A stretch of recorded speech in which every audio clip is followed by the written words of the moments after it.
నాన్న నీ గుండె పైన నడక నేర్చుకున్నానని,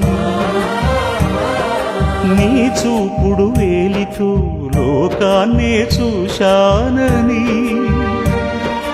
నాన్నను పూజిస్తే ఆది దేవుని కది అందునని, అమ్మకు బ్రహ్మకు మధ్యన నాన్నే ఒక నిచ్చెనని తెలియనైతి తండ్రి, ఎరుగనైతి నాన్న.